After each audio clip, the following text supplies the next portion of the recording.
আসসালামু আলাইকুম। আমি মোহাম্মদ মিরাজ ইসলাম। কাজ করছি সোশ্যাল মিডিয়া ব্যানার ডিজাইনার হিসেবে। এই পর্বে আমরা শিখব ব্যবসার জন্য ব্র্যান্ড কনসিস্টেন্ট ডিজাইন করা। আচ্ছা, এই টাইপস এর ডিজাইন করতে গেলে আমাদের 4টা ধাপ পার করতে হবে।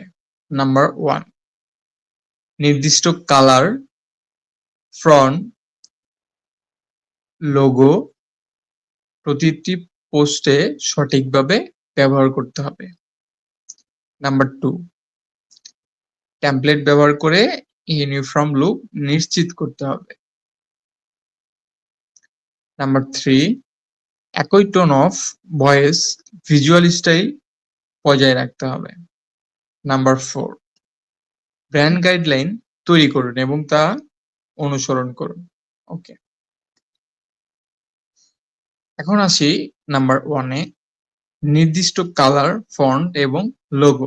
নির্দিষ্ট কালার, ফন্ট এবং লোগো। ওকে, নির্দিষ্ট কালার কি? নির্দিষ্ট কালার হচ্ছে যেই কোম্পানির ব্র্যান্ড অনুযায়ী যে কালারটা ইউজ করা হয় সেটি হচ্ছে নির্দিষ্ট কালার। এবং ফন্ট, প্রত্যেকটা কোম্পানির, বড় বড় কোম্পানির আলাদা তাদের নির্দিষ্ট ফন্ট থাকে। ফন্ট কি? এই যে আমাদের টেক্সট, এইটার এই যে ফন্ট পেন্সিলগুলো আমি ইউজ করেছি, তো এইটা হচ্ছে ফন্ট। ঠিক আছে? তো প্রত্যেক বড় বড় কোম্পানির জন্য আলাদা আলাদা কি থাকে, ফন্ট তারা কাস্টমাইজ করে রেখে দেয়। এরপরে আসি হচ্ছে লোগোতে। ওকে, প্রত্যেকটা কোম্পানির লোগো প্লেসমেন্টের জায়গা ভিন্ন রকম হতে পারে। লাইক কেউ লেফট সাইডে ইউজ করে, কেউ রাইট সাইডে, কেউ মিডলে, হ্যাঁ, এভাবে ইউজ করে। সো এই সমস্ত কিছু লোগোর প্লেসমেন্ট, টাইপোগ্রাফি, কালার সিমিলার রাখা। ওকে, এরপরে টেমপ্লেট ব্যবহার করে ইউনিফর্ম লুক নিশ্চিত করা।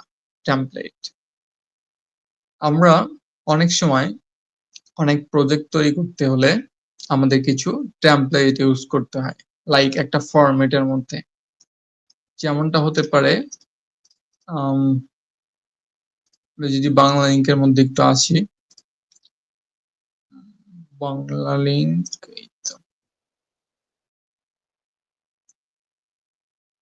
ওকে, আমরা ফটো সেকশনে যাচ্ছি, এখান থেকে ফটোতে যাচ্ছি। এখন টেমপ্লেট কাকে বলে আমি একটু দেখাই। এই দেখুন, এই যে একটা সোশ্যাল মিডিয়া পোস্ট, এইখানে যে এই যে টেমপ্লেটটা, এই যে এইটা একটা ইমেজ, এই যে 5% ডিসকাউন্ট, এই সিমিলার যেটা দেখুন। আর একটা পোস্টে যাচ্ছি, সেম জিনিসটা, জাস্ট ইমেজটা চেঞ্জ হয়েছে এবং এই যে টেমপ্লেটটা, সেম টেমপ্লেট ইউজ হয়েছে। সো এটাই হচ্ছে টেমপ্লেট। ওকে, এবং ব্র্যান্ড গাইডলাইন তৈরি করতে হবে। প্রত্যেকটা কোম্পানির জন্য আলাদা আলাদা ব্র্যান্ড গাইডলাইন তৈরি করতে হয়। যেমন ব্র্যান্ডের colour, primary colour, secondary colour, তার টাইপোগ্রাফি, টেক্সটের সাইজ, হ্যাঁ, এই সমস্ত কিছু মিলেই হচ্ছে ব্র্যান্ড গাইডলাইন। তো আশা করি বুঝতে পেরেছেন। দেখা হচ্ছে পরবর্তী কোনো লেসনে। সে পর্যন্ত ভালো থাকুন।